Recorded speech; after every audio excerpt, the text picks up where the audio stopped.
Hi guys, welcome back to the trade for grow ఛానల్కి.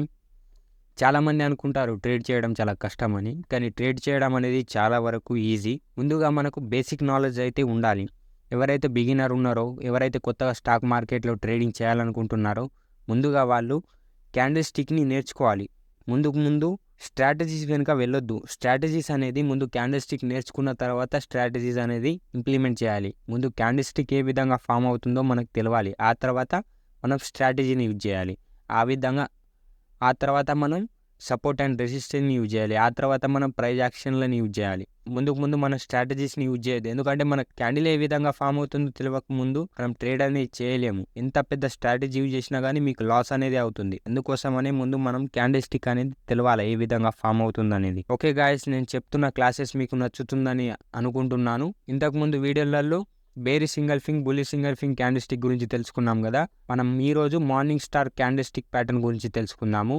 ఈ క్లాసెస్లో నేను చెప్తున్న ప్రతి ఒక్క క్యాండిల్ స్టిక్ అనేది సేమ్ అనేది ఫామ్ కాదు, సేమ్ అనేది ట్రేడ్ చేయొద్దు, సేమ్ అనేది ఎస్ఎల్ తీసుకోవద్దు. ఒక్కొక్క క్యాండిల్ స్టిక్ అనేది ఒక్కొక్క విధంగా ఎంట్రీ చేయబడుతుంది, ఒక్కొక్క విధంగా ఎస్ఎల్ అనేది తీసుకోబడుతుంది. దయచేసి అన్ని క్యాండిల్ స్టిక్ ఒకే విధంగా ఉండదు. అందుకోసమని ప్రతి వీడియోని మీరు జాగ్రత్తగా వినాలి, ఎక్కడ స్కిప్ చేయకుండా చూడాలి. స్కిప్ చేస్తే మళ్ళీ మీరు ఎస్ఎల్ ఎక్కడ తీసుకోవాలా, ఎంట్రీ ఎక్కడ తీసుకోవాలా మీకు ఏమాత్రం అర్థం కాదు. అందుకోసమని వీడియోని దయచేసి ఎవరు స్కిప్ చేయకుండా చూడండి. మీకు ఒకవేళ ఈ వీడియో నచ్చితే లైక్ చేయడం మాత్రం మర్చిపోకండి. మీరు లైక్ చేస్తే ఇలాంటి వీడియోలు చేయడానికి ఇంకా నేను ట్రై చేస్తాను అన్నమాట. ఏ క్యాండిల్ స్టిక్ ప్యాటర్న్ అయినా ఎక్కడ వర్క్ చేస్తుంది? బుల్లి సింగిల్ ఫింగ్ అయితే డౌన్లో కావాలి, బేరీ సింగిల్ ఫింగ్ అయితే అప్లో కావాలి, అయితేనే చాలా బాగా వర్క్ చేస్తుంది ఏ క్యాండిల్ స్టిక్ ప్యాటర్న్ అయినా కానీ. కొందరు ఏం చేస్తారంటే సైడ్ వే మార్కెట్లో కూడా క్యాండిల్ స్టిక్ ప్యాటర్న్ని లెంకుతారు. అప్పుడు లెంకద్దు. మనం సైడ్ వే ఎప్పుడైతే మార్కెట్ ఉంటుందో అప్పుడు మనం ఏ క్యాండిల్ స్టిక్ ప్యాటర్న్ని వెతకొద్దు, ఖచ్చితంగా వెతకొద్దు. ఒకవేళ ఇందులో మనకు ఏ క్యాండిల్ స్టిక్ అనేది దొరికినా కానీ సైడ్ వేస్ మార్కెట్లో అది మనకు ప్రాఫిట్ అనేది ఇవ్వదు, లాస్ అనేదే ఇస్తుంది. క్యాండిల్ స్టిక్ ప్యాటర్న్ అనేది ఎక్కడ వర్క్ చేస్తుంది, ఎప్పుడు వర్క్ చేస్తుంది? ఏదన్నా అప్ ట్రెండ్లో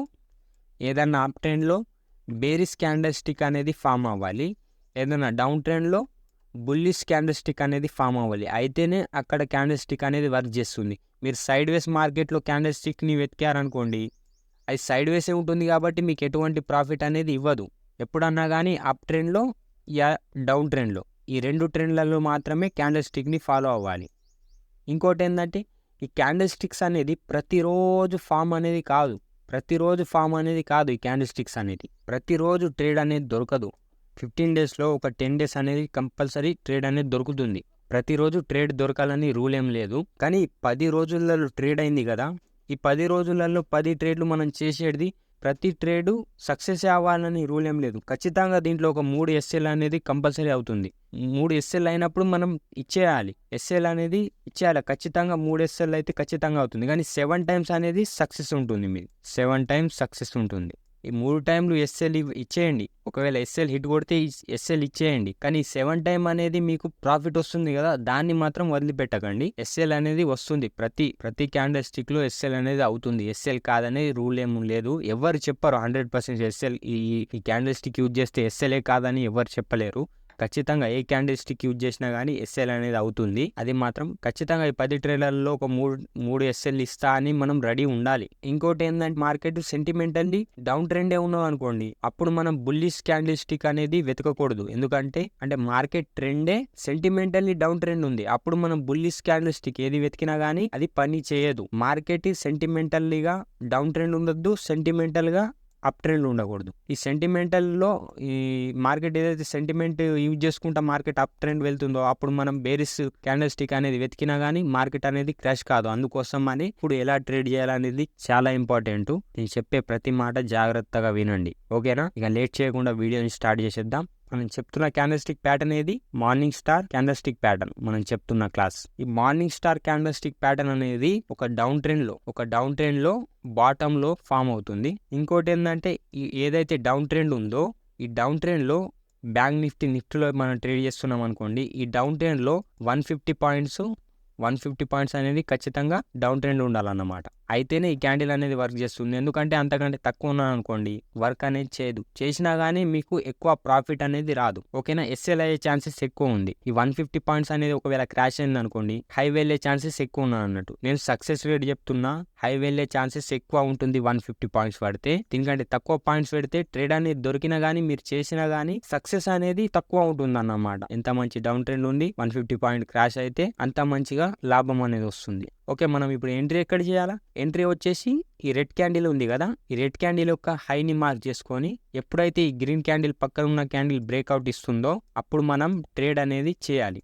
ఎస్ఎల్ ఏది పెట్టుకోవాలి? ఏదైతే మార్నింగ్ స్టార్ ఉందో దాని యొక్క లోని ఎస్ఎల్ మనం పెట్టుకోవాలి. ఎస్ఎల్ని పాటించాలి, ప్రతి వీడియోలో చెప్తున్నాను నేను. ఏదైతే మార్నింగ్ స్టార్ క్యాండిల్స్టిక్ ప్యాటర్న్ ఉందో దాని లోని ఎస్ఎల్ పెట్టుకోవాలి. ఓకే, ఎంట్రీ అర్థమైంది కదా. ఎంట్రీ ఇక్కడ ఈ రెడ్ క్యాండిల్ ది హై ఏదైతే ఉందో దాన్ని మార్క్ చేసుకొని ఈ గ్రీన్ క్యాండిల్ తర్వాత ఏదైతే క్యాండిల్ బ్రేక్అవుట్ ఇస్తుందో అక్కడ మనం ఎంట్రీ అనేది చేయాలి. ఒక్కొక్కసారి ఏంటంటే ఈ రెడ్ క్యాండిల్ కంటే ఈ గ్రీన్ క్యాండిల్ యొక్క హైనే ఎక్కువ ఉంటుంది అన్నమాట. అప్పుడు మనం ఎంట్రీ ఏ విధంగా తీసుకోవాలి? ఈ రెడ్ క్యాండిల్ తర్వాత ఏదైతే రెడ్ క్యాండిల్ ఉందో ఈ క్యాండిల్ యొక్క మొత్తం బాడీ హై ఎంత ఉందో ఈ క్యాండిల్ యొక్క 50% బాడీని మార్క్ చేసుకోవాలి. ఈ 50% బాడీ తర్వాత ఈ రెడ్ క్యాండిల్ తర్వాత ఏదైతే క్యాండిల్ బ్రేక్అవుట్ ఇస్తుందో అప్పుడు మనం ఎంట్రీ అనేది చేయాలి. ఓకే, మనం ఎంట్రీ ఎప్పుడు చేయకూడదు? ఓకే, మనం ఎస్ఎల్ ఏదన్నాం, ఇది ఎస్ఎల్ అన్నాం కదా, మనం స్టాప్ లాస్ అన్నాం కదా. మనం ఎంట్రీ ఎప్పుడు చేయకూడదు? ఒకవేళ ఈ రెడ్ క్యాండిల్ యొక్క లో ఈ క్యాండిల్ కంటే ఏదైతే మార్నింగ్ స్టార్ క్యాండిల్స్టిక్ ప్యాటర్న్ ఏదైతే ఉందో దీన్ని లోని బ్రేక్ చేసి ఇటు హైని బ్రేక్ చేసింది అనుకోండి అప్పుడు ఎంట్రీ అనేది చేయకూడదు. అర్థమైందా? ఈ డౌన్ ట్రెండ్ లో లోయెస్ట్ పాయింట్ ఏది ఉండాలి? Morning star candlestick pattern they లో అనేది ఉండాలి. దీనికన్నా ముందు ఏ క్యాండిల్ బ్రేక్అవుట్ చేసినా ఈ ట్రేడ్ అనేది వర్కౌట్ చేయదు, మనం ట్రేడ్ అనేది చేయకూడదు. ఓకేనా, అర్థమైందా? ట్రేడ్ ఎప్పుడు చేయకూడదు కూడా చెప్పాను, ఎస్ఎల్ ఏది పెట్టుకోవాలని కూడా చెప్పాను కదా. అయితే కొందరు ఏమనుకుంటారంటే ఈ డౌన్ ట్రెండ్ అనేది ఖచ్చితంగా ఈ డౌన్ ట్రెండ్ లో అన్ని రెడ్ క్యాండిల్స్ ఏ ఉండాలా అని అనుకుంటారు. ఖచ్చితంగా రెడ్ క్యాండిల్స్ ఏ ఉండాలని రూల్ ఏం లేదు. ఇలా మధ్యలో గ్రీన్ క్యాండిల్స్ ఉన్నా పర్లేదు. కానీ ఈ డౌన్ ట్రెండ్ ఏదైతే ఉందో ఈ డౌన్ ట్రెండ్ లో ఒక 7 క్యాండిల్స్లలో ఒక 150 పాయింట్స్ 7 క్యాండిల్స్లో ఒక 150 పాయింట్స్ అనేది డౌన్ వెళ్ళి ఆ 7 క్యాండిల్స్లో ఒక గ్రీన్ క్యాండిల్ ఉన్నా పర్లేదు. కానీ మార్కెట్ ట్రెండ్ అనేది ఏది ఉండాలి? డౌన్ ట్రెండ్ అనేది ఉండాలి. ఒక 5 క్యాండిల్స్ గ్రీన్ క్యాండిల్స్ అయినా పర్లేదు. అంటే ఇది ఎక్కువ క్యాండిల్స్ రెడ్ క్యాండిల్స్ ఫామ్ అయ్యి అందులో ఒక 5 గ్రీన్ క్యాండిల్స్ ఉన్నా పర్లేదు. కానీ ఖచ్చితంగా రెడ్ క్యాండిల్స్ అనేది ఎక్కువ ఉండాలి. మార్కెట్ డౌన్ ట్రెండ్ ఉండాలి, 7 క్యాండిల్స్ ఉండాలి, 150 పాయింట్స్ మార్కెట్ అనేది క్రాష్ అయి ఉండాలి. ఓకేనా. ఎంట్రీ వచ్చేసి ఈ క్యాండిల్ యొక్క హైని ఎంట్రీ వచ్చేసి ఈ క్యాండిల్ యొక్క హైని మార్క్ చేసుకొని ఈ గ్రీన్ క్యాండిల్ తర్వాత ఏదైతే క్యాండిల్ బ్రేక్అవుట్ ఇస్తుందో అక్కడ మనం ఎంట్రీ అనేది చేయాలి.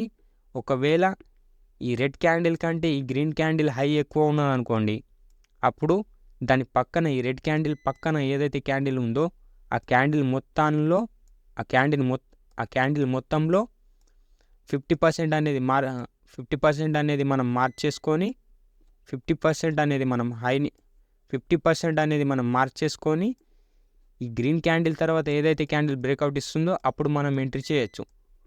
ఒకవేళ ఈ గ్రీన్ క్యాండిల్ తర్వాత కూడా క్యాండిల్ ఎంట్రీ ఇవ్వలేదు అనుకోండి ఒక క్యాండిల్ వెయిట్ చేయొచ్చు. ఒక క్యాండిల్ వెయిట్ చేయొచ్చు, రెండవ క్యాండిల్ కూడా వెయిట్ చేయొచ్చు, మూడవ క్యాండిల్లో ఎంట్రీ అనేది అయిపోవాలి. ఖచ్చితంగా మూడవ క్యాండిల్లో ఎంట్రీ అనేది అయిపోవాలి. నాలుగవ క్యాండిల్లో ఎంట్రీ ఇస్తే మళ్ళీ ఈ ట్రేడ్ అనేది చేయకూడదు. ఖచ్చితంగా ఈ 3 క్యాండిల్స్లో మనకు ఎంట్రీ అనేది ఉండాలి. 4 క్యాండిల్స్ తర్వాత ఎంట్రీ ఇస్తే అప్పుడు కూడా ట్రేడ్ అనేది చేయకూడదు. ఇంకోటి ఏంటంటే ఈ 3 క్యాండిల్లలో ఏ క్యాండిల్ కూడా దీని లోని బ్రేక్ చేయకూడదు. ఈ 3 క్యాండిల్స్లలో ఏ క్యాండిల్ కూడా దీని లోని బ్రేక్ చేసి ఇటు హైని బ్రేక్ చేయకూడదు. దీని లోని బ్రేక్ చేసి ఇటు హైని బ్రేక్ చేసినా అప్పుడు కూడా ట్రేడ్ అనేది చేయకూడదు. ఇవి రూల్స్, దీన్ని ఖచ్చితంగా పాటించాలి. జాగ్రత్తగా వినండి. దీన్ని లోని బ్రేక్ చేసి ఇటు క్యాండిల్స్ దీన్ని లోని బ్రేక్ చేసి ఇటు హైని బ్రేక్ చేసినా ఎంట్రీ అనేది చేయకూడదు. డే క్యాండిల్లో ఎలా చూడాలంటే ఖచ్చితంగా ఈ డౌన్ ట్రెండ్లో ఖచ్చితంగా ఒక 4 క్యాండిల్స్ అనేది రెడ్ క్యాండిల్సే ఉండాలి. చెప్పేది వినండి, రెడ్ క్యాండిల్సే ఉండాలా. ఏ క్యాండిల్ రెడ్ క్యాండిల్సే ఉండాలి. ఏ క్యాండిల్ కూడా గ్రీన్ క్యాండిల్ అనేది ఉండదు. ఈ 4 క్యాండిల్స్ అనేది ఫామ్ అవుతుంది కదా, ఈ డౌన్ ట్రెండ్లో 4 క్యాండిల్స్ అనేది ఫామ్ అవుతుంది కదా, ఖచ్చితంగా రెడ్ క్యాండిల్సే ఉండాలి. గ్రీన్ క్యాండిల్ ఏ ఒక్కటి ఉన్నా కానీ ఈ ట్రేడ్ అనేది చేయకూడదు. మళ్ళీ 4 క్యాండిల్స్ రెడ్ క్యాండిల్సే అయి ఉండాలి. ఎంట్రీ ఎక్కడ తీసుకోవాలా, ఈ క్యాండిల్ ఒక హైని మార్క్ చేసుకొని, ఈ రెడ్ క్యాండిల్ ఒక హైని మార్క్ చేసుకొని, ఈ క్యాండిల్ ఏదైతే బ్రేక్అవుట్ ఇస్తుందో అక్కడ మనం ఎంట్రీ అనేది చేయాలి. అయితే డే క్యాండిల్లో ఏ విధంగా ఎస్ఎల్ పెట్టాలంటే, ఏదైతే ఈ క్యాండిల్ ఫామ్ అయిందో, ఈ గ్రీన్ క్యాండిల్ తర్వాత ఏదైతే క్యాండిల్ ఫామ్ అయిందో దాని లోని మార్క్ చేసుకొని ఇది మనం ఎస్ఎల్ పెట్టుకోవాలి. ఏదైతే ఈ గ్రీన్ క్యాండిల్ ఉందో ఈ గ్రీన్ క్యాండిల్ తర్వాత డేలో చెప్తున్నాను నేను, ఇది డే ఎస్ఎల్. ఏదైతే ఈ గ్రీన్ క్యాండిల్ తర్వాత ఏదైతే క్యాండిల్ ఫామ్ అవుతుందో ఎంట్రీ క్యాండిల్ ఇప్పిస్తుంది కదా, ఈ ఎంట్రీ క్యాండిల్ యొక్క లోనే ఎస్ఎల్ అనేది పెట్టుకోవాలి. ఇది సేఫ్ ఎస్ఎల్ అన్నమాట. చాలా అంటే చాలా సేఫ్. ఎస్ఎల్ అనేది చాలా సేఫ్ అన్నమాట. కొందరు ఉంటారు నేను రిస్క్ తీసుకుంటా అనే వాళ్ళేమో దీనిలోని ఎస్ఎల్గా పెట్టుకోండి. కొద్దిగా నేను అమౌంట్ నా దగ్గర ఎక్కువ ఉన్నాయి, నేను రిస్క్ తీసుకోగలుగుతాను అన్న వాళ్ళేమో దీన్ని ఎస్ఎల్గా పెట్టుకోండి. లేదు నేను సేఫ్గా ట్రేడ్ చేయాలా, నాకు రిస్క్ ఎక్కువ వద్దు అన్న వాళ్ళేమో దీన్ని పెట్టుకోండి ఎస్ఎల్గా. ప్రతి ఎస్ఎల్ అనేది డిపెండ్ ఆన్ యువర్ మనీ. మీరు మనీ అనేది ఎంత ట్రేడ్ చేస్తుండ్రు, మీ దగ్గర మనీ అనేది ఎంత ఉంది, ఈ ట్రేడ్ చేయంగా మీ దగ్గర మనీ అనేది ఎంత మిగులుతుంది అనే దాని మీద డిపెండ్ అయి ఉంటుంది మీరు ఎస్ఎల్ అనేది ఏది తీసుకోవాలో. రిస్క్ తీసుకునే వారేమో దీన్ని ఎస్ఎల్గా తీసుకోవచ్చు, లేదు నేను సేఫ్గా ట్రేడ్ చేయాలన్న వారేమో దీన్ని ఎస్ఎల్గా తీసుకోవచ్చు. ఇది వీక్లీ ట్రేడింగ్ అయితే ఎంట్రీ చాలా బాగా పనిచేస్తుంది. ఇది guys morning star candlestick pattern వచ్చేసి. నెక్స్ట్ వచ్చే వీడియోలలో మనం ఇంకా కొన్ని క్యాండిల్స్టిక్ గురించి తెలుసుకొని ఆ తర్వాత మనం స్ట్రాటజీస్ గురించి, సపోర్ట్ అండ్ రెసిస్టెన్స్ గురించి నెక్స్ట్ వచ్చే వీడియోలలో తెలుసుకుందాము. మీకు ఈ వీడియో నచ్చితే అయితే మన ఛానల్ని లైక్ చేసి సబ్స్క్రైబ్ చేసుకోవడం మాత్రం మర్చిపోకండి. పక్కన ఉన్న బెల్ ఐకాన్ని క్లిక్ చేస్తే నేను ఏదన్నా వీడియో అప్లోడ్ చేస్తే మీకు ముందుగా నోటిఫికేషన్ అనేది వస్తుంది. Thank you for watching guys.